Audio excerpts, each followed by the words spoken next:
Welcome to the Unmistakably Magic Podcast. I'm RJ. And I'm Court. We are two lifelong fans of Disney parks and all theme parks. Each week we bring you the latest news from Disney parks and beyond. Plus, this week we'll be continuing our top things to know before you go Disney World, and we'll be talking about Epcot. My personal favorite park. I don't know about yours. It's up there, definitely. It's great. I love it. Super great. No, we're excited to tell you about Epcot. We're going to give you a little history, a little rundown of the park, a little layout, kind of like we did last week with the Magic Kingdom. Yeah. Let's get jump started right into it. Here we go. It's episode number 5.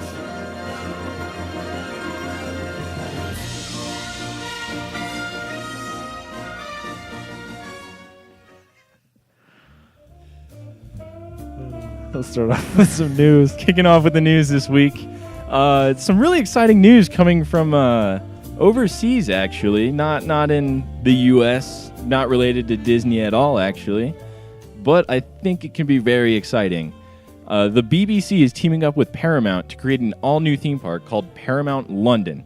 It's set to open in 2021. The park will boast attractions, shows, and dining locations themed after Paramount properties, which include Doctor Who, Sherlock Holmes, Mission Impossible, The Godfather, and Star Trek. There will also be cartoon circus area as well as a Myths and Legends castle. That sounds good to me. Yeah. I mean, that's kind of fun to have another competitor in the world of theme parks. And Oh yeah, and I'm sure another movie-based one too. That's kind of fun. it should be pretty cool. It looks like it has quite the variation of lands in this park. Yeah, I noticed that. Yeah. I'm excited to see what they do with Star Trek though. I want to know if they're going to go after the new stuff that they've done recently with like J.J. Abrams, or Yeah, we're talking classic Star Trek, or we're talking. Either way, it could be really interesting. It could be really cool. But I do think that fans would appreciate the old stuff a bit more. Yeah, I could see that. Okay. Yeah, I could see either way. But yeah, that's true. I don't know. I'm excited. Yeah, it'll be interesting to see what they come up with. I think it'd be cool to go out sometime. Yeah, we have a random excuse to be in London. Moving back over to the States, or I guess on over to the States. The Walt Disney World Swan and Dolphin Food and Wine Classic 2016 is expanding. The popular event will start on Friday, October 28th, and will go an additional day to end on Sunday, October 30th. The brunch will be expanded to include both traditional and a few unconventional dishes. There will also be 2 new beverage seminars. Craft cocktails and More Than Malbec have been added to the lineup of already 5 seminars. The Sunday Champagne Brunch can be purchased for $75 per person with a 2-night stay reservation, and beverage seminar tickets are $50 per person, and pairing seminar tickets are $70 per person and require the purchase of a general outdoor causeway ticket. The event offers 40 stations of unlimited tasting, as well as an upgrade option to include a beer garden filled with craft beers and Oktoberfest-inspired cuisine. Sounds good to me. It's quite the event going on. There's a lot of food, a lot of stuff going on. A lot of different pricings. The Disney Parks blog has everything you need to know if you didn't catch any of that. Broken down. Okay. Very level. Yeah, I think it's cool always expanding some stuff. Yeah. It's not in the parks, but it's nearby. Yeah, it's right next to it. Pretty close. There you go. Busch Gardens Tampa has announced a Pokemon Go Lure-a-thon every day from now until August 7th. The events are from 11 a.m. to 3 p.m. and 5 p.m. to 9 p.m. and offer over 50 lures, team hubs, specialty drinks, food deals, team stickers, and much more. It's interesting as we've talked through the weeks as Pokemon Go has kind of come into its own here. We seem to be talking more and more about parks either embracing it or rejecting it, moving away from it. Yeah. I think it's pretty cool. It's a brilliant move on Busch Gardens. It really is. I mean, SeaWorld's doing something similar, I think, too. Yeah, they talked about they were going to do lures throughout the day or certain times of the day. So it's cool. I mean, get people in the parks. I mean, yeah, and I'm sure it brings a bunch of people in. Moving over to Disneyland. Disneyland has introduced PhotoPass Plus 1 week. For $69, guests can enjoy 1 full week of PhotoPass services. A single-day PhotoPass can still be purchased for $39, but the new offering allows guests to have all their photos linked to their Disney account from a 7 consecutive day period of your choosing. It's kind of nice. 7 days is kind of a long time in Disneyland, but I mean, what I know what I like doing when I go out there is spending a day at Disneyland, maybe going to like the beach, and then going back to Disneyland the next day. So instead of having to pay $39 each day, you could do this. And I could do $69 over a week. Yeah, it's not bad. Yeah, I mean, because really, Disneyland is no longer. I mean, it is for me, but it's no longer the main draw for California. I think. Yeah. California is the main attraction. Disneyland is just an additional thing. It's within California. Yeah, it's within the main draw. But I think it's a smart move on their part. Oh, I think so. I think it's a good service. Oh, yeah. Universal Studios Hollywood has announced 3 new mazes for Halloween Horror Nights. Freddy vs. Jason, Halloween, and the Texas Chainsaw Massacre have all been announced. Now, we announced earlier that Halloween had already been announced, and they said that it was announced, but I guess they're re-announcing it because now they released a few details about it, and it will be inspired by the second movie. Oh, okay, instead of the original. Interesting. Yeah. But these are all really pretty scary movies to begin with. So I don't want somebody chasing me with a chainsaw. I can tell you that. It'll be a fun time. Thank you. Moving over to the Magic Kingdom, in some confirmed rumor news that we brought you a few weeks ago, the Muppets are getting a new show in Liberty Square at Magic Kingdom. The show promises to be historical and hysterical as the Muppets tell historical tales in front of in front of the Hall of Presidents in The Muppets Present Great Moments in American History, and it's coming this fall. Nice. Well, that's good to know we didn't misspeak. Yeah. When we didn't lie when we talked about that rumor. I think we did say it was going to be an attraction, and this is a show. Yeah. But, I mean, Muppets coming to Liberty Either way, Square. more Muppets is always a good thing in my book. So. Oh, yeah. Sam the Eagle promises to put on a show. Sticking with Disney World, the Flying Fish restaurant at the Boardwalk Resort is now taking reservations after a lengthy reimagining, which included an all-new interior and menu.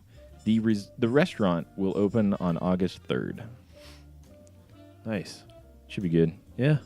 A lot of restaurants opening right now at Disney World. A ton. I mean, not only Disney Springs is getting a ton. Now the resorts are getting more. Parks are getting more. I mean, it's just... It's a good time for food connoisseurs. It's a good time for food right now. Going to be full next time I go.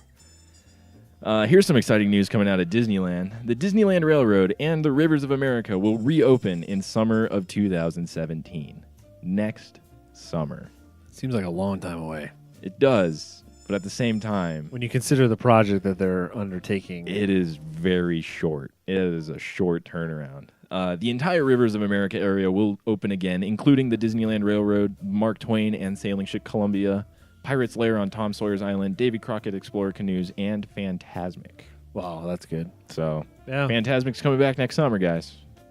Wow. That's always a very popular show, especially at Disneyland. It is, yeah. It's kind of sad that it's gone for that long, but it's for a little bit. But to get Star Wars Land in, you gotta have some growing pains.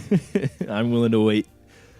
I was actually looking the other day at the expansion on a Google Maps image of it. Okay. And if you measure out how long the land is right now, and then compare it to like other lands, it's like twice the size of Tomorrowland. Oh, wow.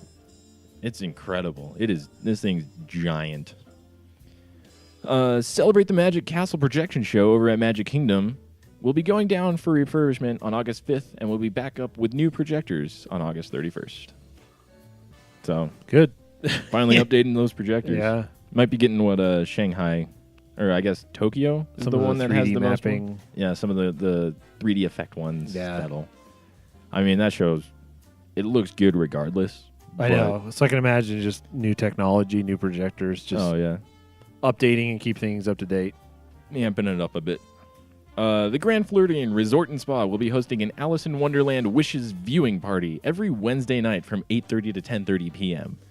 The Gone Mad Party is free of charge to all guests visiting the resort, so you don't have to be staying at the resort to enjoy this. And we'll offer food and beverages at an additional charge.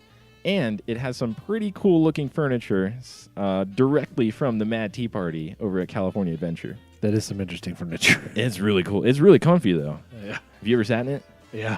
It's I know. It was a good place to sit down. Oh, yeah. You can definitely fall asleep in that stuff. There is no end date, and Disney suggests calling guests call the resort before you want to go. Make sure that they're still having it that Wednesday night. Good. No, So, that sounds fun. I'm sure these parties will just be throughout the summer and maybe a little into Halloween, but Yeah, they might come and go as the seasons. or this could just be a little test of, hey, if this works at this resort, let's bring it to some other ones. Yeah, I mean, they have 3 that are on Bay Lake right there. Bay Lake, so there's that can see Wishes, so Yeah. kind of Yeah. makes sense. I think we might see a bit of an expansion. I'd love to Nice. see Tron over at the Contemporary. Get Electronica back. That's true. Maybe we have some leftover props from that for California Adventure. Can you imagine that long? Oh, man. That long. What was it, like 10 years ago or something like that? Yeah. 5 years ago? It I was guess a it was while. only 5. It was 5 years. Feels like forever. Feels like that. Bring Tron back. Hashtag bring Tron back. Hashtag. Speaking of Disneyland, though, over at the Tomorrowland Terrace, live music is coming back. It starts August 5th. Nice. Bringing back some 80s cover band stuff, and it'll be nightly though, and it'll be good seeing some music back in that land. It always, I always enjoyed hanging out there and just enjoying some music. Well, Tomorrowland Terrace is kind of a fun place to hang out anyway, so with live music, it's even more it's just entertaining and fun. It's just even better. I mean, Tomorrowland in general is just great on its own. Oh, yeah. But I love it. I don't know. I'm glad. Yeah. Maybe we'll get some more Elvis impersonators. Starting on August 4th, Ping Quest will be coming to Disneyland Park. Ping Quest will work the same as Magic Kingdom, so you're going to have to buy The starter set, and then it'll come with some cards, and then once you find everything that you need to find, you'll be awarded some pins, and if you do all of it, you'll be able to purchase additional special pins. one limited edition, very special, very, I assume, rare, very limited. I would assume, yeah. Very limited, very rare pin at the end. Good But news it'll for pin collectors. Oh yeah, it's great news for them. And this Disneyland version will only be available while supplies last. So Understandable, yeah. in the middle of LA, it won't last long. Yeah, so start doing it August 4th. Get there If you're August gonna do 4th. Do it. All right, last bit of news, but probably the biggest and most controversial. Definitely the biggest and most This week. controversial this week. And there was a big fuss about it when it first dropped. Pun. It dropped. Little hint, nudge, nudge, wink, wink. But a huge amount of distress in the community came this week when Kevin Feige announced at San Diego Comic-Con that the Twilight Zone Tower of Terror at California Adventure will be rethemed to Guardians of the Galaxy Mission Breakout.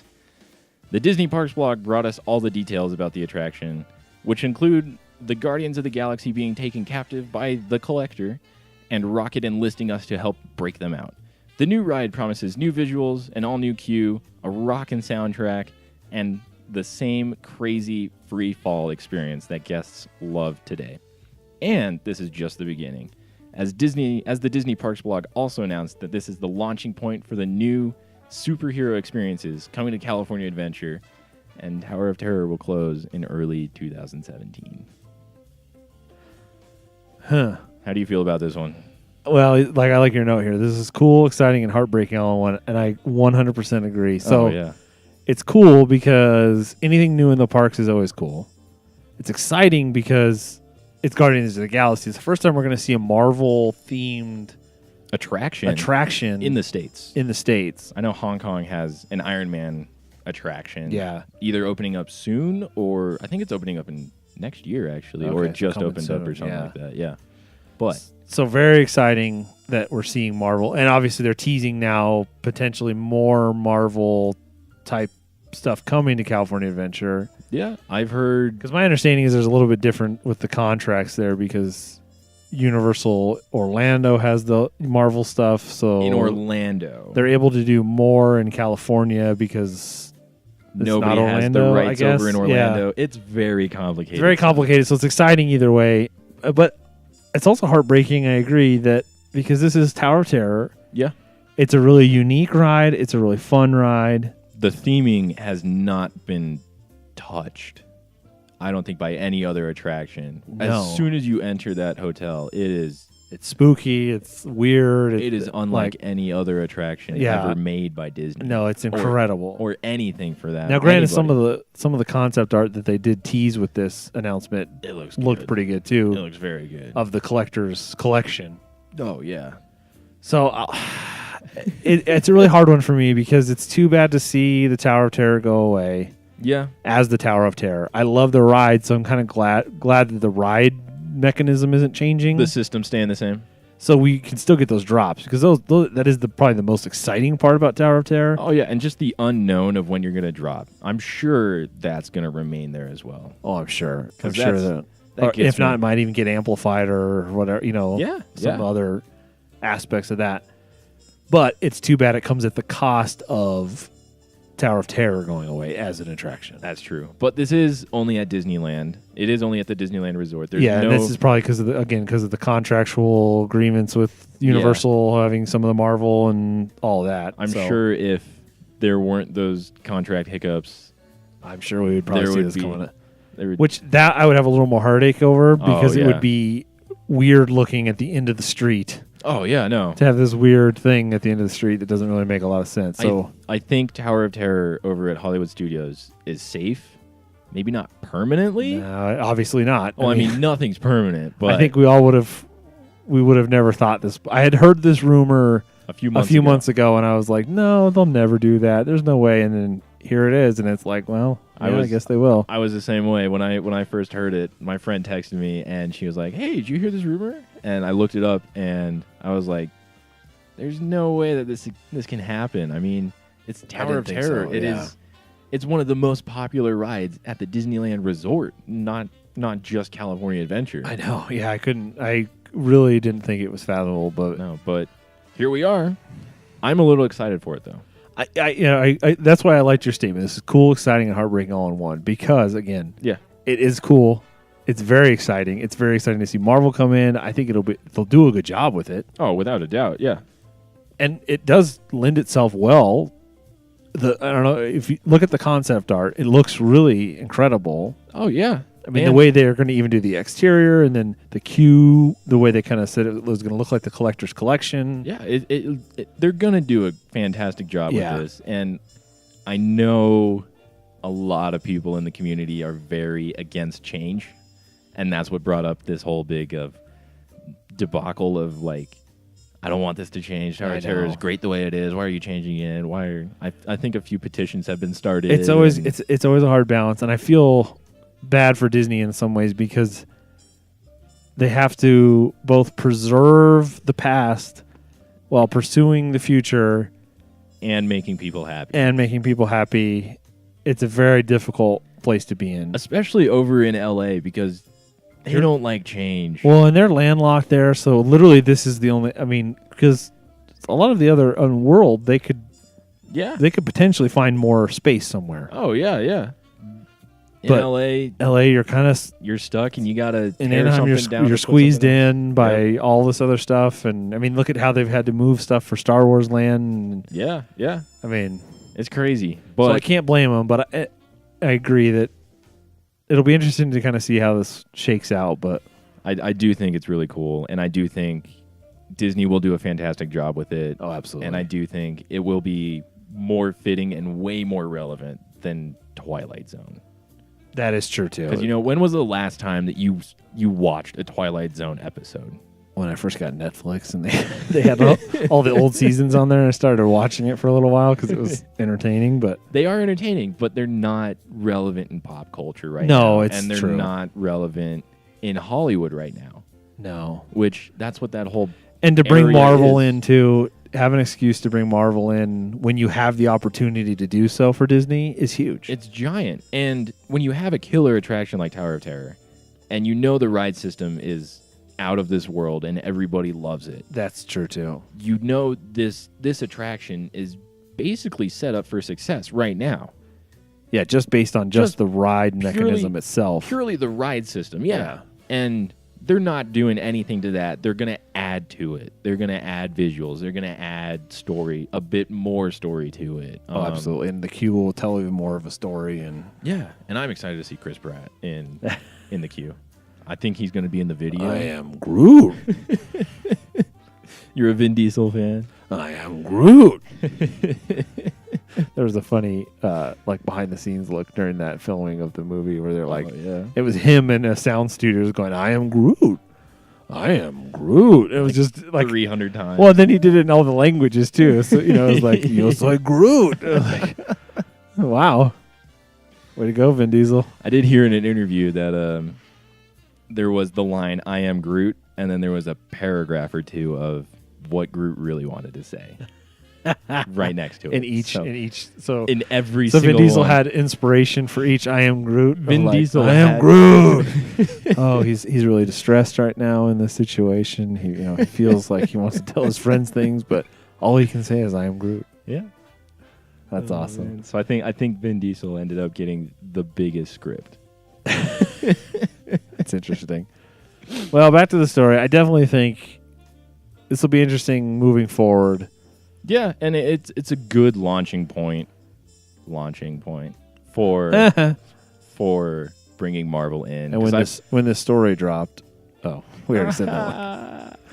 No, like you said, it'll be a good launching point to bring Marvel into the parks in the U.S. And I've heard, if what I've heard is correct, there's going to be a lot more thrill rides coming into California Adventure, a lot more in the dark Marvel-inspired rides. Good. And I'd love to see it. Yeah, this is just the beginning, as the Parks blog said, and I'm excited. I do hate to see Tower of Terror go. It is one of my favorite attractions, but at least we still get it in Orlando. That's true. We're good. We're good. And the better version's in Orlando. That's true. So, I don't know. It should be good. It might be bad while it's happening, but hopefully people give it a fair shot too. That's yeah. the biggest thing. Yeah. All right. I think that just does it for the news this week. All right. We'll stick around. We'll be talking about Epcot in our main topic here. Yeah.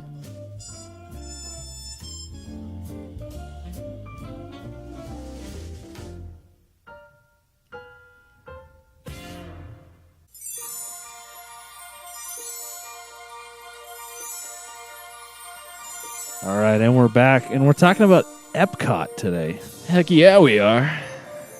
As we said in the intro, probably both of our favorite park in Disney World. Disney World, definitely, for sure. It is my... It's up there in the top for me in general, too. It is very high up there. I love this park. This park it's incredible. Oh, totally. I think it is probably the closest thing to perfection that we could get with a theme park. Wow, that is a bold statement. It is a very bold statement, but I think this is it. It's Epcot, man. It's the experimental prototype community of tomorrow. That's right. All right, so give us a little overview, Corey. Give us a little bit of history here. Yeah, of course. So, opening on October 1st, 1982, when the 21st century truly began. Is that what our poster says back here? It is. I believe it is. The 21st century begins October 1st, 1982. For the audio people, they're like, what? Oh, you have posters? You got to watch the YouTube version, guys. That's right, YouTube. Get them both. But it spans 300 acres, which is over twice the size of the Magic Kingdom. Just think about that for a minute. Huge. That of course, it has massive. a giant lake in the middle. But it's a pretty lake. It originally opened as Epcot Center, which stands for Experimental Prototype Community of Tomorrow. And it remained Epcot Center until 1994, when it was renamed Epcot 94. And then in 1995, it was renamed Epcot 95. Now it's just Epcot. I went to Epcot 95. Really? Yeah. I wasn't alive yet. Oh, man, I'm old. Not really. But awesome. Yeah. It originally started as an actual experimental prototype community of tomorrow. That's what Walt originally designed it for, and he had designed a fully functioning city that had some really cool ideas that actually did span off and actually start to influence some more modern cities later on. but this was when he passed. The Imagineers that were working with him were like, well, we have all this really good content. Let's make a theme park out of it. Yeah. So, and actually, one of the models for the original experimental prototype city of tomorrow is on the People Mover. Yeah, in yeah, Magic it is. Kingdom. It is right before you enter Space Mountain or after. After.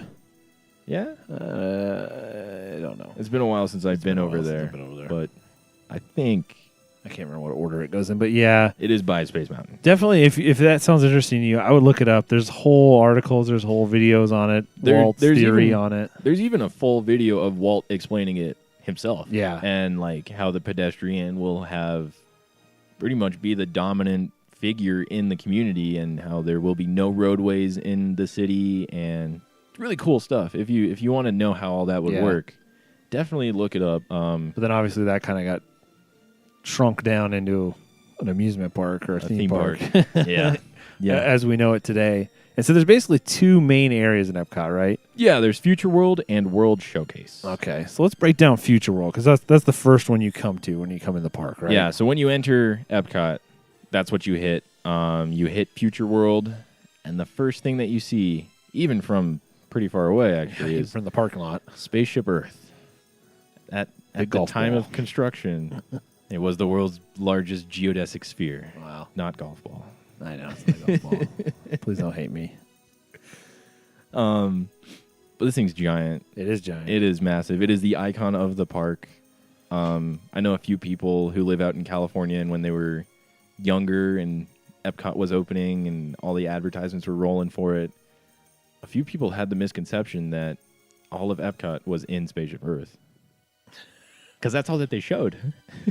I can see that. They just showed Spaceship Earth, and it was like, wow, it is pretty huge. But it is big, but it's not that big. Not 300 acres big. But Spaceship Earth there is an attraction in there. It's There not is. just an icon like kind of Cinderella's castle is. Yeah, that's true. There's no real There's attraction no there. attraction in there. There's one in Disneyland's. It was a walkthrough. Still counts. I guess. Yeah, so there's a ride, and it kind of takes you through mankind's history, and especially in relevance with telecommunication. Communication in general. And progress. And progress. Within that realm. So you kind of start with like a caveman, and you end with computers, Go-go boots. It's maybe a little outdated. We can kind of talk about that at some point. Maybe kind of our Slightly. top three outdated, but It is still very inspirational. it is still very inspirational. I love the soundtrack from it. Oh, it's beautiful. Dame Judi Dench lends her vocal talents to the narration. It's great. It is a very good... I can listen to that soundtrack all the time. Oh, without a doubt. It is an Omnimover attraction, so it moves rather slowly. Yeah. And you just climb up Spaceship Earth. You're spiraling up, and then once you hit the top, kind of crescendos everything, the music, the narration. You feel really inspired, and then you turn around. You physically turn around and then start going back down, and you're like, wow, I want to go make something. Well, and then that's what you get to do, actually, is there's a little interactive experience within your vehicle.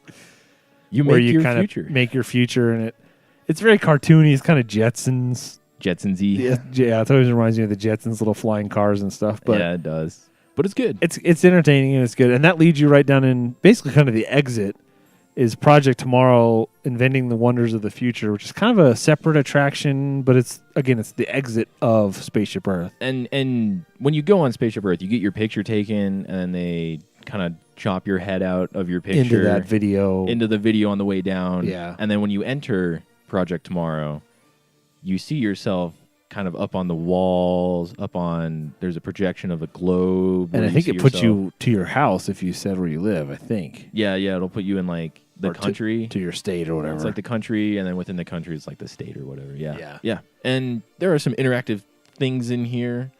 You can kind of play with like the communications of the world, like how things happen, how things communicate. Spaceship Earth is all about communication within the world. Because at one point or another, it's been sponsored by telephone companies. Yes. Isn't it still sponsored by Siemens? Yeah, I think so. Something like that? Yeah. Yeah. So it's all about communication, all about how we get information around the world. So you can play some pretty fun interactive games, learn some learn some knowledge, get knowledged. Learned something. And then within Future World, so we're still kind of in Future World. You've gone through Spaceship Earth now, and there's basically east and west of Future World. right and left. So let's go left, which is east. Left is Left is west. Epcot's always confusing me because you're walking north as you're walking into the park. Yep. You're walking. I always feel like Spaceship Earth should be the north most thing, but it's actually the opposite, southmost thing. This is the southernmost thing once you pass it. Once you pass it, So we're going east. Let's go east. Okay, we're going east. We're going right. We're going right. So the Seas with Nemo and Friends Is on your right. After you enter through, there's kind of like a walkway. Yeah. You go under a covered section. Yeah, there's like a building, and you kind of walk through the middle of it, but it's open. Yeah. So you walk under there, and then to your right is the Seas with Nemo and Friends. And you're greeted by the little birds going, Mine, mine, mine, mine, mine, mine, mine, mine. and some splashing waves. That's actually pretty cool how they do that. Oh, it's really cool. I love it. It's a great effect. Doesn't get you wet, unfortunately, on most days in Florida. Yeah. But it is a really cool effect, and I could is. stand there and watch it for quite some time. Mine, even with all that. Quite a little less time. Cuts the time down a little bit. So within the season with Nemo and Friends are 3 attractions. Well, there's one real, rideable attraction. And it's another Omni Mover, dark ride. It's really cool. It is cool. It's the Seas with Nemo and Friends, the ride. Except without the ride. Yeah. On the official title. Yeah. It's just called the Well, it's Seas just with funny Nemo and because the Friends. pavilion is called the Seas with Nemo and Friends, and then within that is the Seas with Nemo and Friends. You're like, What? it's the Seaception. Seaception. Nameception. But this is an Omni Mover. You get into your shell and you Basically go through the story of Nemo. Yeah, a little bit. It's kind of retold in a different way. There's a volcano. There's some projections, so they project Nemo and everything within the aquarium part. Yeah, so then you start to enter Sea Base, which is the quote aquarium. unquote Second attraction. And it's an aquarium. It's a giant aquarium. There's manatees, there's dolphins, there's sharks, there's Fish. turtles, there's fish. It's pretty cool. It is very cool. Very entertaining. Yeah. But so when you're on the Seas with Nemo and Friends ride, you get they'll put projections of Nemo and Friends into the seas. Yeah, which is really interesting. And they're actually swimming with real fish. Yeah, and it's pretty cool. I always wondered, do the fish see that? Are they freaked out? I think they just put them on the mirror or on the glass, but when you first ride it, you do think that. Ooh, a clownfish. Wow, what is that? I'm kind of hungry. That looks yummy. So then we have the Seas with Nemo and Friends ride, and then there's Sea Base. It takes you into Sea Base, which has within it. Wow, there's a lot of ride within attraction within attraction within attraction here. That's Epcot for you. That's why I love it so much. You just go deeper. Attractionception. Turtle Talk with Crush, which is a really good one for kids. So I think we were kind of talking, we realized that a lot of these attractions, I don't want to say secondary attractions, but other attractions that are available are really kid-centric, which is really cool and they're fun. Yeah. And actually, I kind of enjoy Turtle Talk with Crush. It's kind of fun. Yeah, I was going to say, it's not just cool for kids. It's cool for everybody. Well, they get to sit down in front and they get to answer questions and stuff. I mean, if you push, you can sit down in front, too. Until they're like, sir, you need to leave. Sir, this is for children. But I want to talk with Crush. I want to talk with the turtle. So the idea is that you're in the sea and there's a special microphone so that you can talk to Crush and Crush can hear you. Well, I think this one is you're still in Sea Base. And Crush is there. And you're down below Sea Base a little bit. Oh, okay. And you're looking for Crush because he frequents that area. And then there is a microphone and then continue. You can talk to him. He can talk to you. He'll ask you questions. You can ask him questions. It's all interactive. It's very fun. It is very fun. They actually just updated it to include characters from Finding Dory. I noticed that. Looks cool. It does. I want to talk to Hank, the Septipus. Awesome. So that's the Seas. That's the Seas. Then there's the land. Pavilion. The pavilion. Land. Yes. Which, again, has 3 attractions in it. So you kind of exit the Seas and you kind of go over to the right, to your right. As you exit the seas, it'll be to your right. If you're walking straight through to Future World East, it'll be directly ahead. Yeah, is the land pavilion, Yes. which has one of the big attractions of Epcot, which is It is probably the most popular Soarin' attraction around the world now. around the world now. Although I noticed today when I looked it up, it was just Soarin' still. I think it's always just been Soarin' over at Epcot. Epcot. Because At in California, it was Soarin' over California. In California Adventure, sense. it is Soarin' around the world, and it used to be Soarin' over California. So Soarin' or Soarin' around the world, whatever you want to call it. Soaring over the horizons. This is Shanghai. How would you describe this? It's like you're on a hang glider. It's a moving IMAX experience. That's a good way to put it. I would say. Oh, wow. I've had time to articulate, think. I guess. I have not had time to think, apparently. I like to analyze my attractions before I ride them.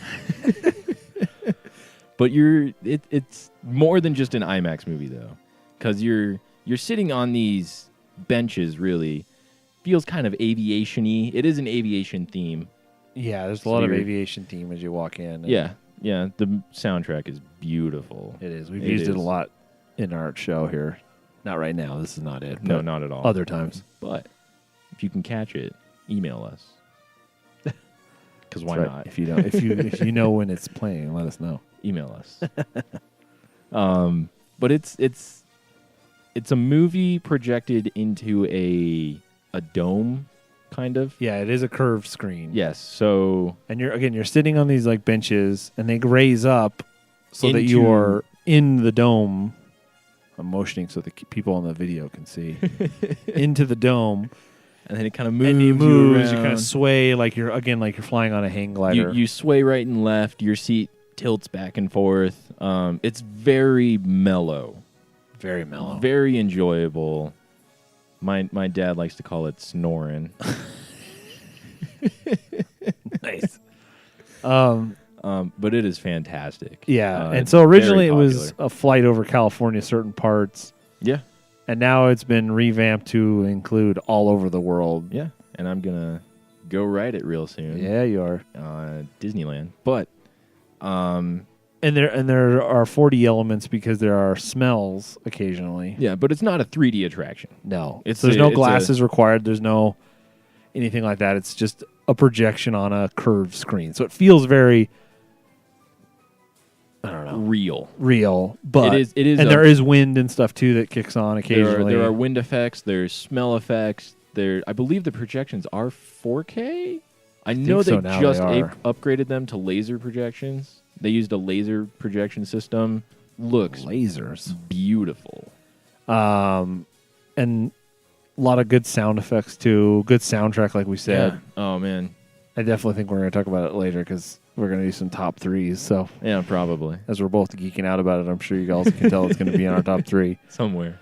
So also in the Land Pavilion, there's the Circle of Life, which is a movie about the environment, hosted by characters from The Lion King. I think it's specifically hosted by Timon and Pumbaa. There is a little bit of Simba in there. Simba makes some appearances. But it's mostly Timon and Pumbaa.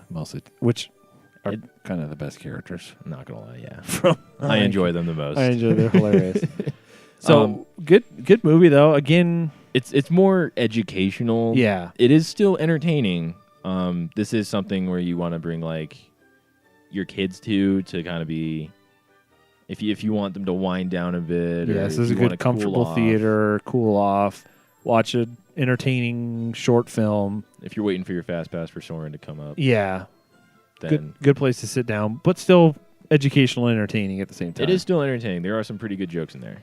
Also educational and entertaining within the Land Pavilion is the Living with the Land, which is a boat ride. A boat ride through the greenhouses of the Land Pavilion, which actually grow food, and all the food they grow there for restaurants within Disney World.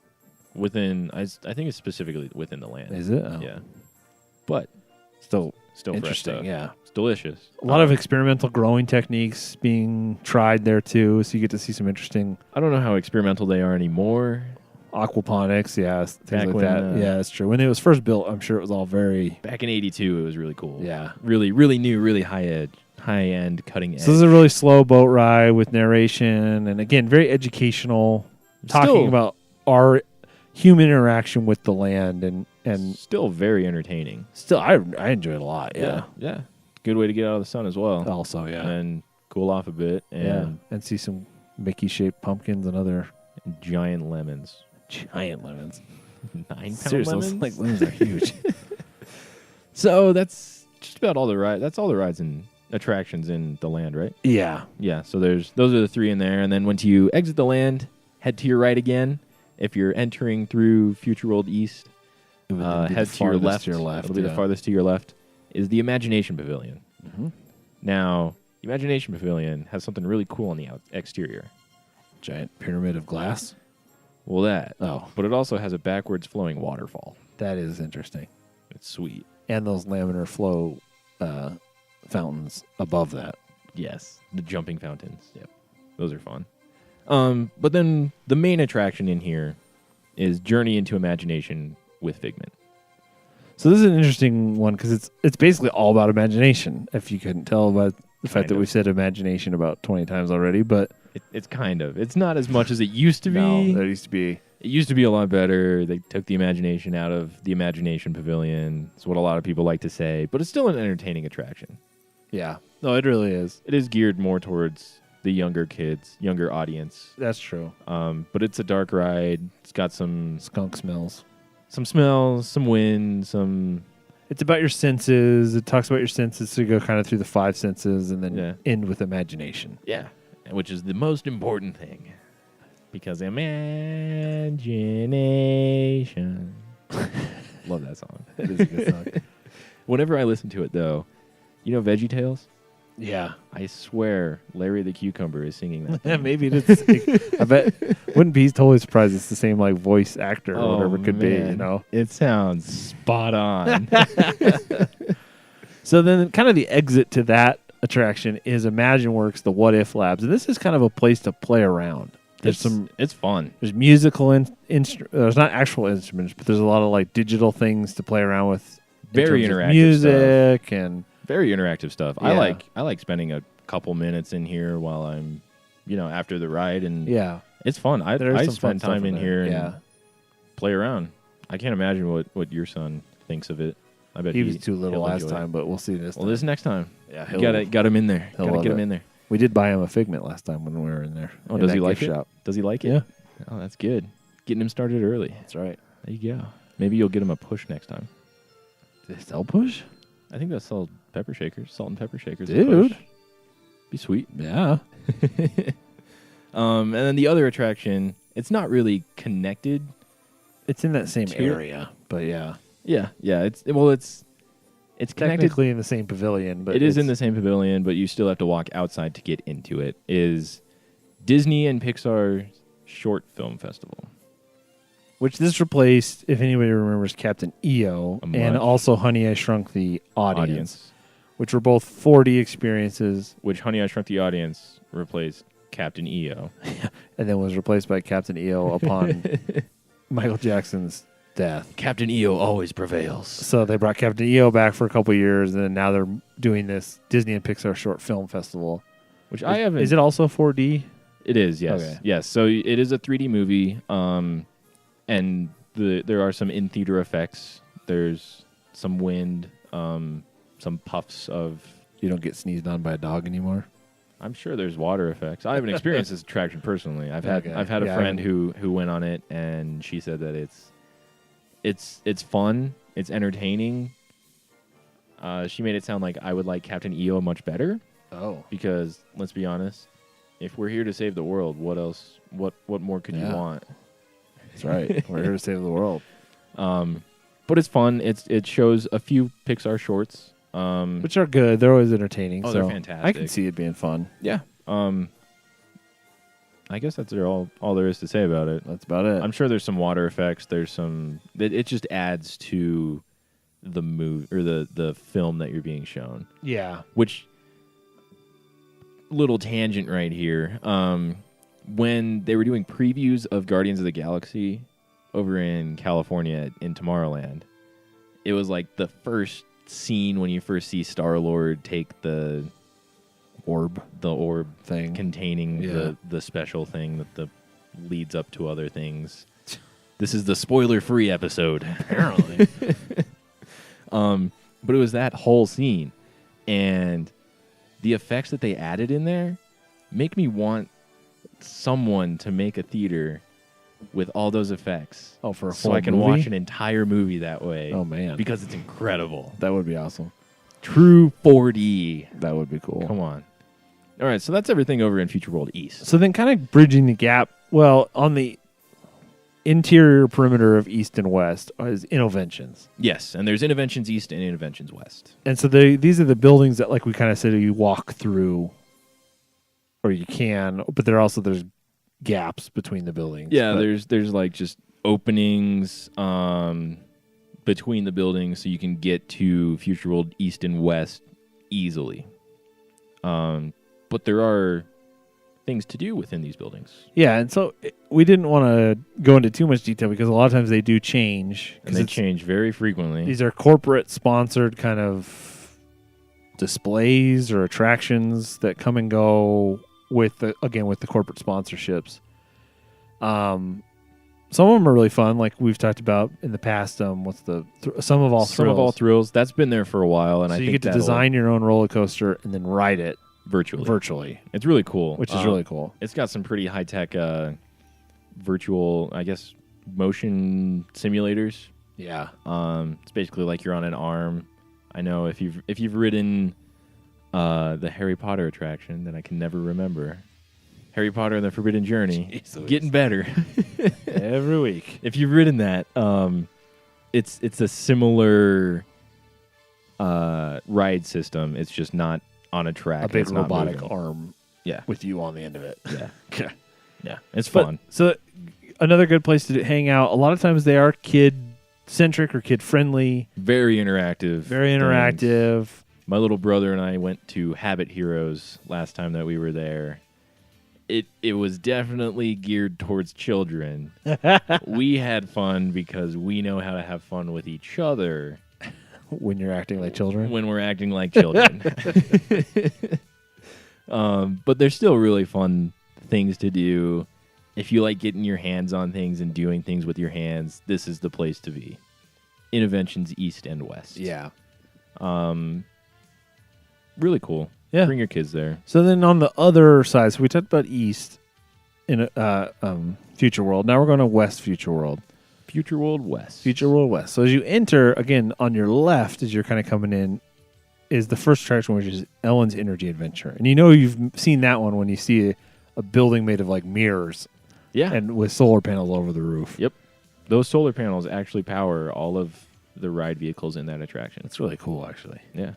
We might be getting solar here at the house. Oh, that'd be sweet. I know. There you go. I have solar, and it's great. I know. Fantastic.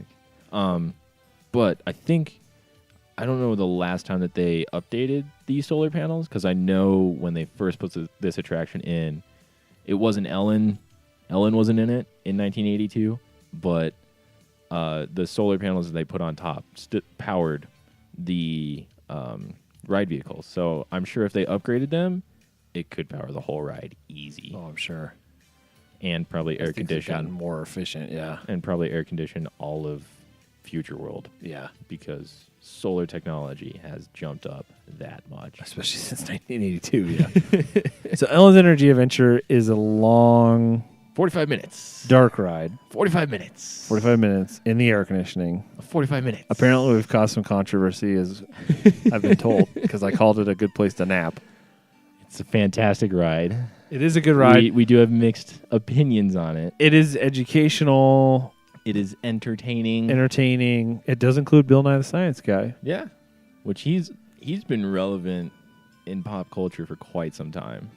I know, he always kind of comes and goes, too. It's funny. Yeah, I feel like he was really big when we were kids, and then now he's back again. And yeah, well, when you were a kid. Not so much when I was a kid. He had a show when I was a kid. I got VHSs of him. Nice. Of his show. VHS. High def. Oh, yeah.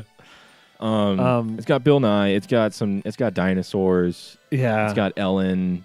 Ellen is pretty funny. Ellen DeGeneres. Yeah. It's got, who's the host of Jeopardy? Alex Trebek. Yes. It's got Alec Trebek It's got Alec. Yeah. It's Alec. Yeah. Yeah. Alec or Alex? I don't know. I think it's Alex. Alex Trebek. He's Alex Canadian, Trebek. I know that. We're saying both. We're voting both. What is? Who is Alec the or Alex host? Trebek? Good. I do enjoy the ride as much as I joke about it being a good place to nap. It is just a long ride. Very dark. Yes. Through a lot of the portions. Yes. Very so cool. You may air find conditioning. yourself falling asleep by accident, even. But it is still very entertaining. It's got some of the best jokes in there too. That's true. Tons of dinosaur puns, and We love puns on this show. Punerific over here. it's great. It talks about energy though, and how we use energy, how we can use renewable energy, The what we effects need of to energy. do, the effects of energy, how it all became to be. It does talk about the Big Thus Bang. the a bit. dinosaurs. Yeah, it's fun. It's a cool attraction. Very It's educational, but starts from the beginning. And it is long. Just so if you have kids, be aware of that. It is 45 minutes. They might pass out. They might, which You could might also pass be out. a good thing too. It's true. Especially for kids. Be like, oh, thank goodness. It's very true. So then, moving out of Ellen's Energy Adventure, out of the Energy Pavilion, Universe of Energy Pavilion. That's what it's called. Oh, it is. Yeah, Oh. the Universe of Energy. That's why that song plays a little bit when you're near that. Oh, okay, that's right. Moving on over, once you exit, it'll be to your left. Once you first enter Future World West, it'll be directly ahead of you is Mission Space. That's right. This is a cool ride. This is a cool ride. Um, There are two tracks to this. There's two rides. Two ride options. There's yeah, what, orange and green? orange and green. Green Green does is not go. include vomiting.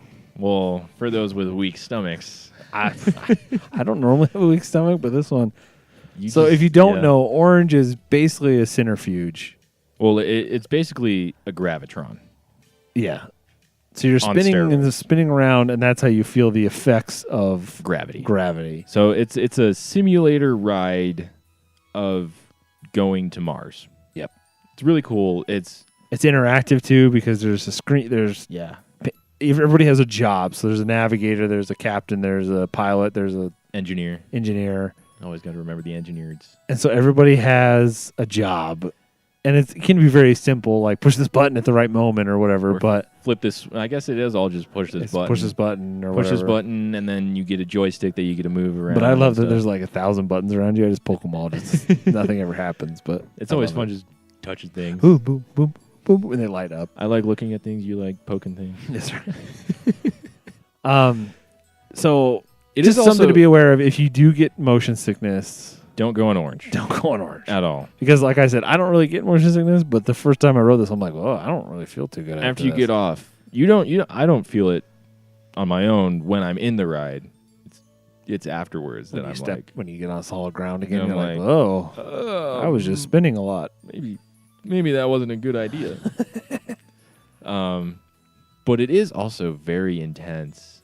Just the build up to the attraction. It is incredibly intense. the theming of that area. There's like a cool space station, and I mean, it's it's just really sweet. cool. Yeah, If you're into space, which I love space stuff, so it's becoming relevant again. Slowly. we might Come go on. to Mars. Someday. Come on, Elon Musk. Let's Come go. on, man. Let's go to Mars. So the green version is very similar, but without the spinning. Without it has no I've never actually spinning. done it because I've always done orange and felt like vomiting. I've never done it before. My parents have. My dad that is his go-to. If he can avoid spinning, he'll do anything to do that. But he said the green, it's the same ride. It's you just don't feel like you're actually lifting off. It's more of just, oh, here's a video of you lifting off. Yeah. And when I say there's a video, there's no glasses involved. So if you get headaches from wearing 3D glasses, that's you true. don't have to wear any. Yeah. But it is still highly interactive, very fun. One of my favorite rides. Oh yeah. One of my favorite pavilions to hang out in for No, it is. a different reason. But yeah. But it's very well themed, very cool. Also within there, kind of again like the exit attraction or side attraction is The Advanced Training Lab, Post attraction. which is just more time to explore space stuff. space Kinda- travel, space. There's a little area where you're kind of like the acting mission control on a trip to Mars. Yeah. There's tons of interactivity around there. You can send postcards from Mars or postcards from the moon. Yeah. It's fun for little kids. Yeah. Fun for some adults. Big kids. Big kids. Yeah. Kids at heart. Everybody. And then so that's it for the For Mission Space. Mission Space Pavilion. So if you exit that one, then to your left again is Test Track. Yep. Or if you were coming into Future World West. Future World West, it's going to be the farthest on your right. And you'll know this one by the cars screaming by. Whizzing by. Yeah. Yes. People screaming. It's fun. It's a really cool attraction. Recently is. been updated. Recently been updated, very Tron-esque, as we've said before. It's the closest thing we're getting to the light cycles for now. So the idea here is you go through the queue, and part of the queue experience is you design a test vehicle.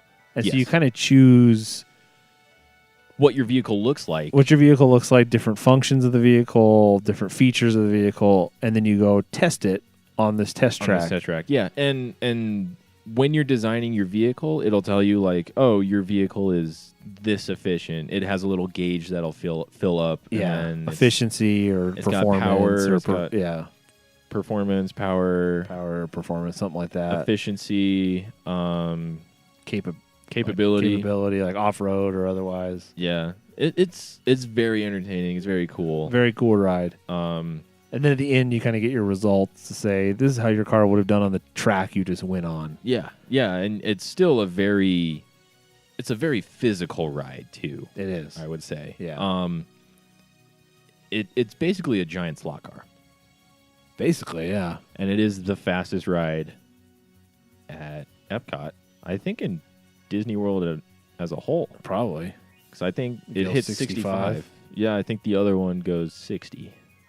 The other attraction I'm thinking of. Yeah, so you kind of go on a test track, and one of the big ones is a big, long curve that goes into a big, long straightaway. That hits another curve. That hits another and then curve. You curve around. G-forces start to build up a bit. And you get to go 65 at some point in there. Yep, hitting a tight curve, and it's a lot of fun. Yeah. It's a must do for me at least. Oh, totally. And then after that, after the ride, you can take the vehicle that you designed.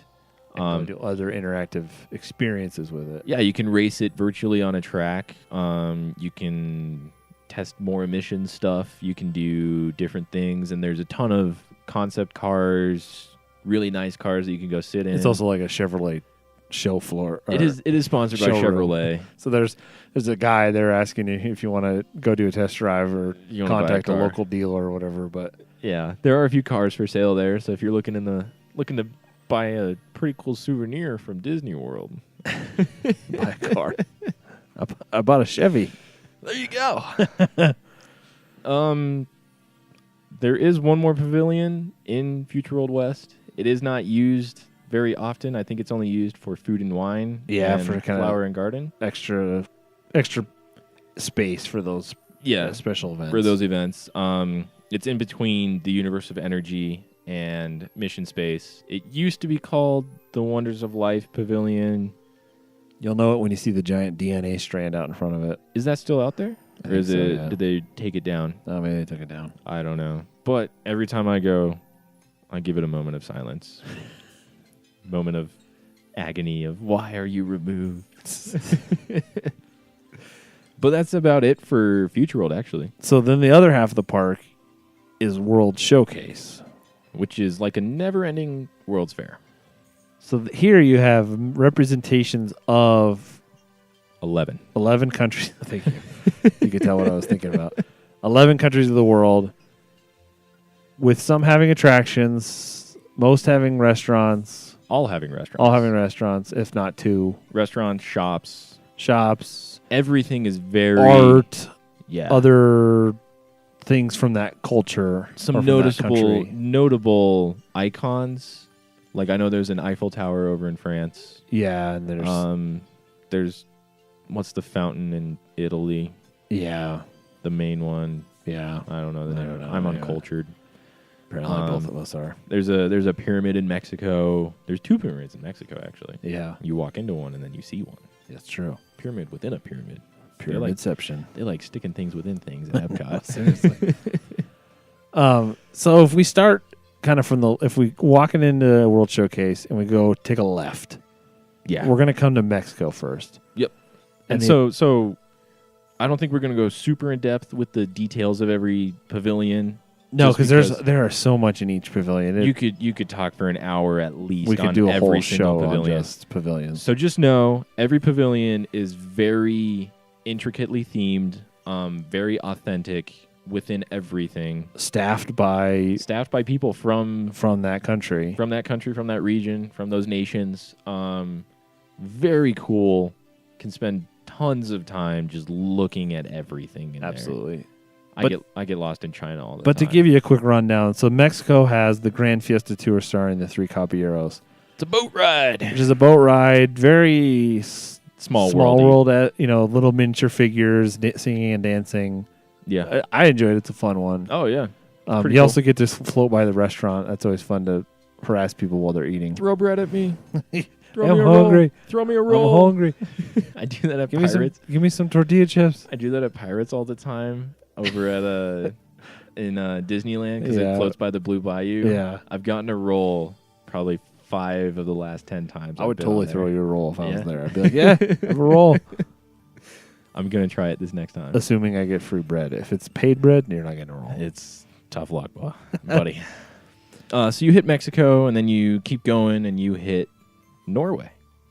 Which just Got rid of a great attraction. to give you Frozen After. Frozen Ever After. After. Frozen After. Frozen Ever After, which is a boat ride. Another boat ride. Love my boat rides. A little more thrills. Yeah, there's A little darker ride, too. Yeah, there are a ton of animatronics in there. A lot of really cool projection mapping now. Some sweet effects. You go backwards in this one on a boat. Spoiler. You go forwards on a boat. Yeah. Spoiler. No, it's a little more. There are some drops, or there is a drop. There's one big drop. There's one smaller drop, but it keeps the speed up pretty well. Unlike the 3 Caballeros, which is a little slower, a little more just Zero floaty. drops in the 3 Caballeros. Yeah, so just a little more exciting. Obviously themed after Frozen, the movie, the hit movie. Maybe Frozen 2. We'll see. Yeah, we'll see. Anyways, then so after Norway, you move into China.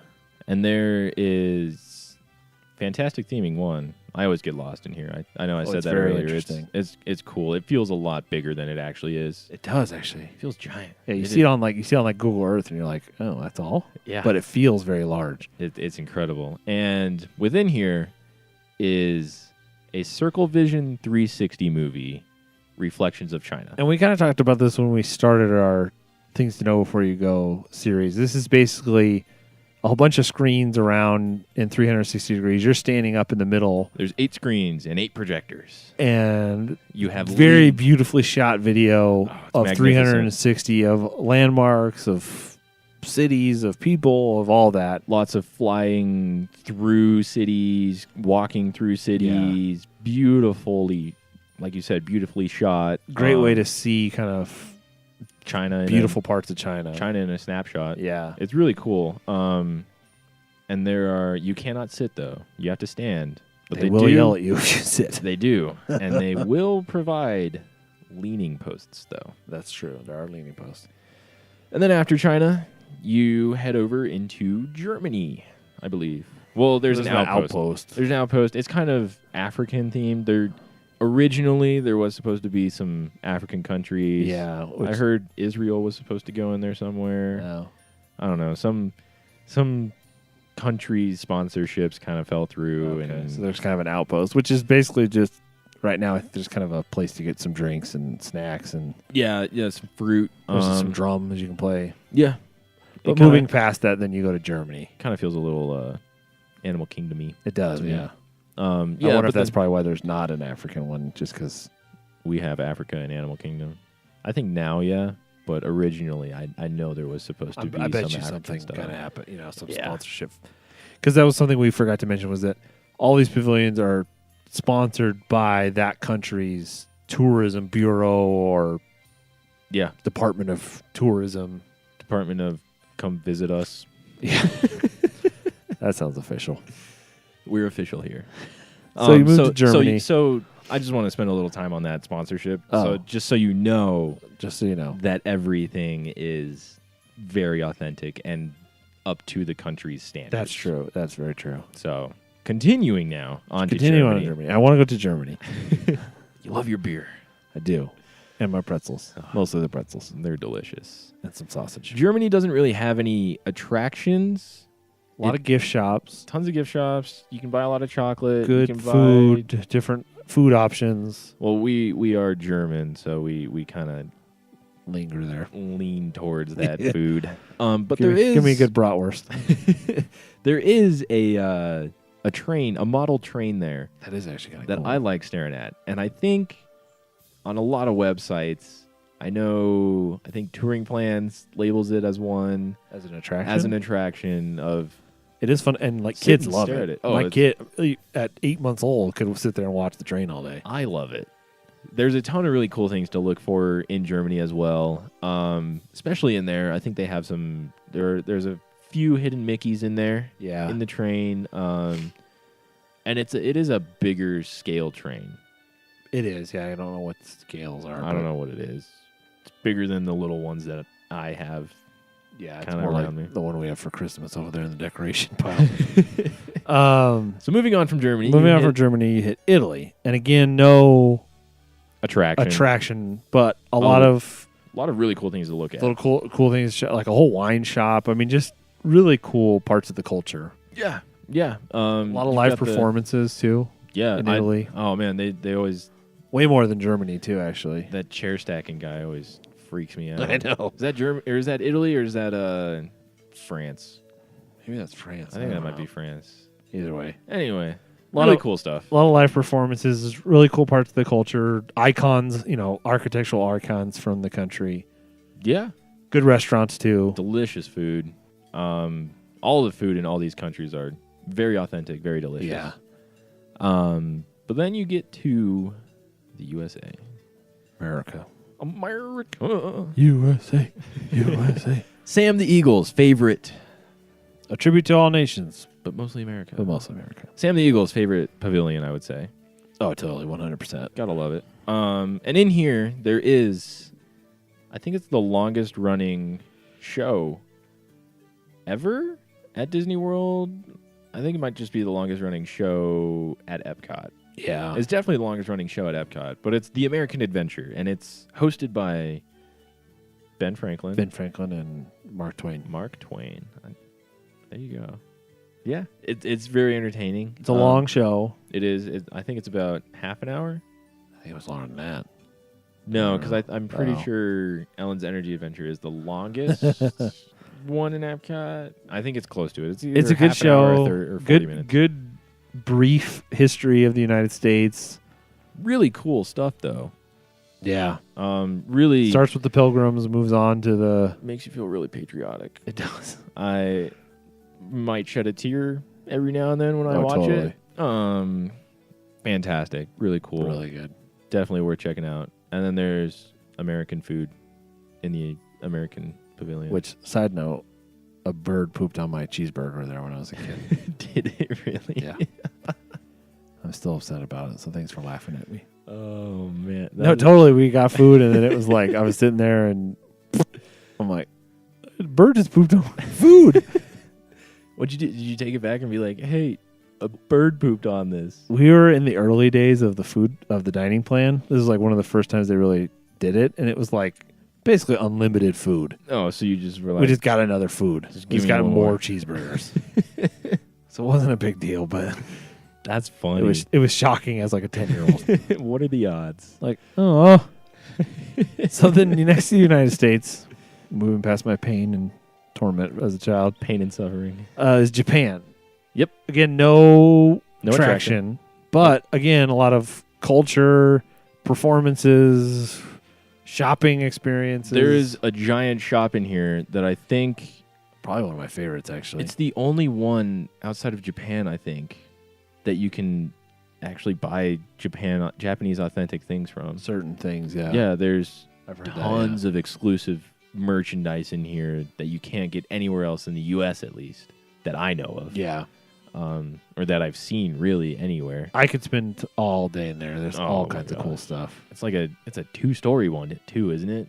No, upstairs is just restaurants. Oh, that's true. It's a 2-story building, but it is really cool. Really quiet back there in Japan too.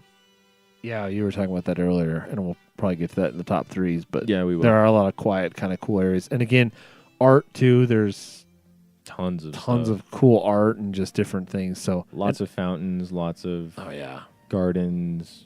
Absolutely. Really cool. Feels a lot bigger than it. The World Showcase is probably one of my favorite places, just to walk around and explore and find new things. And I feel like almost every time I go, despite the fact that I've been a bunch of times, always. And I'm like, oh, I didn't know this was here. Always there's new. always something new. Yeah, fantastic. Really cool stuff to look at. So the next to Japan is Morocco.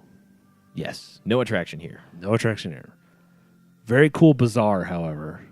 Yeah, bazaar being like a marketplace, not it's not weird. It's not weird. It's not weird. It's very cool marketplace. Good food. We were talking about that earlier. Yep, you can really get lost in Morocco. I think I've gotten lost in Morocco more than any other pavilion. Oh, it's definitely like a real bazaar. Like there's little pathways that lead different places and little shops. And I think I've actually gotten lost in Morocco.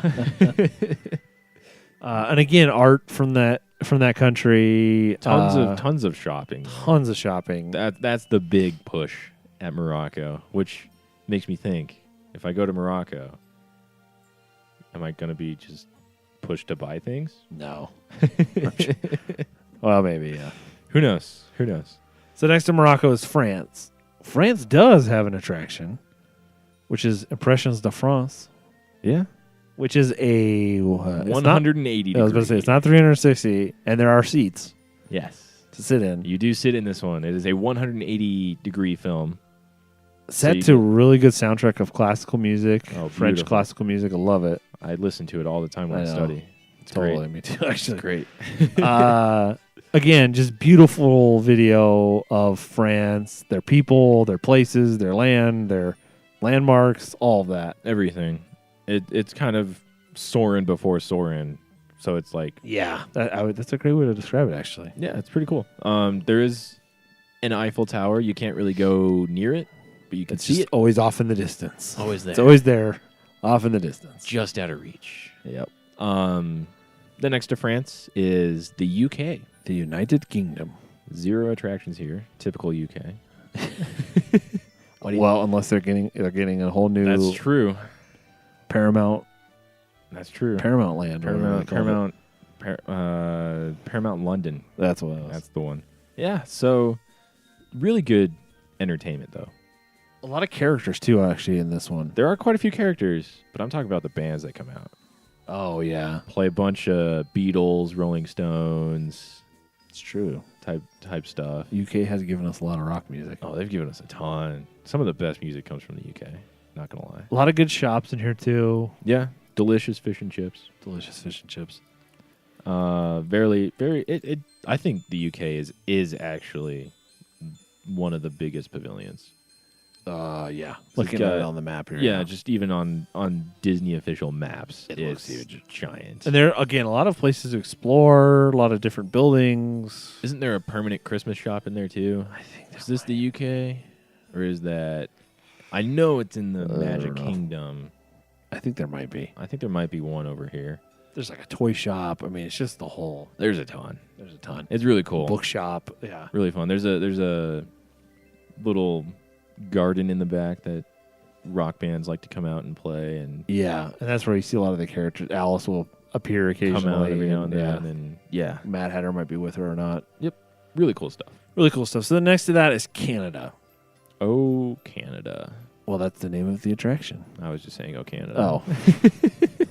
But yes, you have Oh, Canada. Which is another 360 Circle Vision movie. With Martin Scorsese? I don't know how to say Martin his name. Short. Martin Short. Who was I thinking? I don't know. Martin Scorsese is a director. I don't know. So the comedian Martin Short, famous from SNL, Saturday Night Live. Good. Another just beautifully shot video again of Canada. Very much more comedic though. Very much more comedic. He's a lot more present in this one than. Very funny. Very entertaining. I love this one. It's sweet. And again, a very beautifully themed land. Yeah. A little less shopping than a lot of the other ones, though. I don't know. Not as much shopping. There is a pretty killer restaurant in there, though. Yeah. Which, speaking of restaurants, I do think we should just. Reason we haven't been talking about restaurants, if you guys noticed, was I think we're probably at some point gonna run down everything, all of the restaurants, because we could do a whole episode on the restaurants, because we definitely will. Every pavilion has one, if not two, sometimes more. Yep. Restaurants serving all sorts of food, just really amazing. Oh yeah. So it definitely could be its own episode. Yeah. So we didn't really talk about it. It will be its own episode. Yeah, it will be. That's the way I'm saying it. It will be. But back to Canada, really cool pavilion. Yeah, not so much to look at in this one. No. There's like some ponds, waterfalls, rocks. Not as big. It's actually a kind of small one. It is a very small one. There is a bit of architecture, but nothing too fancy. There's some caves that you get to go into as you enter Canada. You kind of feel like you're going in like a mine almost. Yeah, it's pretty cool. It is. But in those pavilions that don't have attractions in their own pavilion, Disney has made an attraction out of World Showcase, and that is Agent P's World Showcase Adventure. I think it's Adventure. Yeah, I think it's Adventure. And so we keep the way that works is you're given a phone basically, and you go around and you can interact with things within the World Showcase within pavilions. Yeah, and you're given like Dr. Doofenshmirtz is making another innator, and you're helping Agent P catch him. Yeah, and there's clues to where to go within each pavilion, and then there's clues where to go to pavilions. Yeah, and it's really cool. It is geared more towards kids and younger audiences. So it's super cool and interactive. Oh, it's fantastic. I can see doing it as an adult. I have done it, and it's a lot of fun. I think now there's a smartphone app that you can do. You can download for it. Phone thing that they had. Yeah, and it's a lot of fun. It's really cool. It makes you look a lot more into the details of all of these things. Yeah. And some really cool effects happen too. Like I know in China, some statues come out of the water and the water starts bubbling. What? Yeah, it's sweet. Because I've been in Germany a couple times hanging out, and people when Doofenshmirtz runs around. Is it like on a giant cuckoo clock kind of thing? Yeah. But I think that's it for World Showcase for now. I know we're going to do I think we could do so much more on World Showcase. I think it's, given the fact that it's also, I think, both of our favorite park, and then probably our favorite area, too. Oh, yeah. Of that park. Yeah. We could definitely go into more depth. But let's do a top three. Yeah, I like that. Let's do a top three attractions. I'm down for that. So I'll start. My top three, number 3 is Spaceship Earth. Okay. I like that. And again, kind of like we did the top 3 at Magic Kingdom, this is kind of that ride that you get on and you're like, I'm here. I'm at Epcot. I made it. Yeah. Which was my top 3 attraction. Really? My number 3 again as well. Oh. That's my attraction for. That's how I know I'm in Epcot. What? Which one's yours? What's number 3? Ellen's Energy Adventure. Oh, man. I like to start off the day with 45 minutes of napping or air conditioning. No, I enjoy this attraction. I enjoy Spaceship Earth as well. Yeah. I love the inspiration that Spaceship Earth leaves you. I love the fact that Ellen's Energy Adventure really pushes renewable energy sources and pushes using your brain more so than not, because that's the only source of energy that will never run out. That's the only power that will never run out is brain power. Thanks, Bill Nye. Spoiler alert. What's your number 2? My number 2 is Mission Space. That is a good one. It's a fun ride. I only go on the orange one. Yeah, I've never done the green one. Little thrill seeker right here. Yeah. But it's very fun. I love the build up before you get on. I love hanging out in that pavilion. If you're an employee of HP, which actually sponsors the pavilion, or family thereof, or related to someone who is, you can, or even just with someone who is at the park, you can scan into a exclusive lounge. A lounge up there where you get some drinks. There's some small candies, some mints, a private bathroom, which is always nice. That is nice. And a really cool view of the queue, which is one of the coolest things. Of it is kind of cool. Yeah. Yeah, and there's I know in the after or the post attraction at Mission Space, you can send postcards from the moon or whatever. You have your own private room for that here. Oh, okay. There's printers, beanbag chairs to sit in, hang out with. You have internet access with computers that you can use. That's cool. Yeah, tons of really cool HP products. Cool. High-end stuff. That Didn't know that it really existed, but it does. That's awesome. Living proof. So my number 2 is Test Track. That's my number 1. Really? Yeah. Oh. Yeah. You just always take my number 1. And put it my number 2. I mean, we talked about it a lot when we kind of talked about that attraction, but yeah. It is super enjoyable. Why is it your number 2? It's thrilling, but I don't know. I did have a hard time. I will admit that 2 versus 1. It's always difficult. It's always difficult because it's like these are all 3 are easily things I have to do, or I'd be really sad that I missed. Yeah. Oh, without a doubt. I like the thrill of it, but my number 1 is a little more relaxing. Yeah, there's just something about Test Track for you that doesn't quite put it over the edge. Yeah. See, Test Track for me, Tron is my favorite movie. Okay. I'm willing to admit that a lot of people aren't. I am one of the few. But when they revamped Test Track, I enjoyed it originally. Don't get me wrong, it was a great attraction. It was a little loud, a little bumpy, a little rough, very dated, still fun. True. Still fun. Now that they've updated it, much quieter. The area music there is just beautiful. It is. I could wait in that queue for forever just listening to that stuff. It's great. I have waited in that queue for forever listening to that stuff. But the whole ride in and of itself, just the whole Tron theme, Tron undertone, Tron feeling, yeah. Tron feeling, Tron-esque. A lot. When it first opened, I was one of the people who was calling it Tron Track. So it was like, yes, we finally entered the grid temporarily.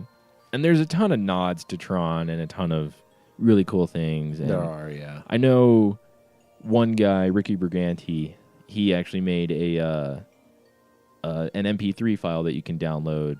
That's and queued to the ride. The ride, and you just push play when you start. You have to have headphones, obviously, and it turns the ride into a Tron ride, and it's very good. That's awesome. Yeah, I haven't done really it cool. yet, but I've intended to do it. Yeah, I need to do it. I've watched his video countless times, being like, "Oh man, if only." But I love the Tron feeling that you get with that ride, and that's why it's my number 1 is because it's the closest thing to Tron that we're gonna get. And maybe that's why it's now. not my number 1 is because it's not a Tron one. It's not Tron. It's just close enough, but it's not there. It's almost there. So my number 1 is Soarin'.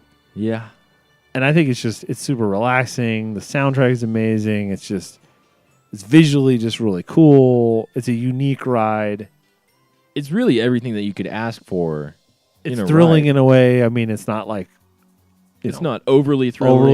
But it's thrilling it's at not the same time. Overly relaxing. Yeah, but it is. I don't know. I think it's awesome. It's a happy ride. It is. It's great. And it's definitely one of those ones, again, like all 3 of those. And in fact, I could add a couple more even that like I have to do when you're at Epcot. Oh, yeah, without a doubt. I just noticed that all of my attractions are just Future Old West. Apparently you can just hang out west all day. West Coast. Well, I think that's about it. That about wraps up our main topic. Anything else you want to add? No, I think that's all I have to say for now. We're definitely going to talk about it. We're definitely going to come back to Epcot again, as it's our favorite park. Oh, yeah. We could do whole topics on Epcot as time goes on. Yeah, and we definitely will. And it'll tune back in, and we'll see future episodes of Epcot for sure. Well, thank you for listening to episode number 5 of the Unmistakably Magic Podcast. Don't forget to check out our social media, Unmistakably Mag on Twitter, Unmistakably Magic on Instagram, Facebook.com/Unmistakably Magic. Go ahead and post something about us. Tweet at us. Yeah, we check it all the time. I mean, we love chatting it up. I mean, that's all we're doing here is just two dudes chatting about Disney.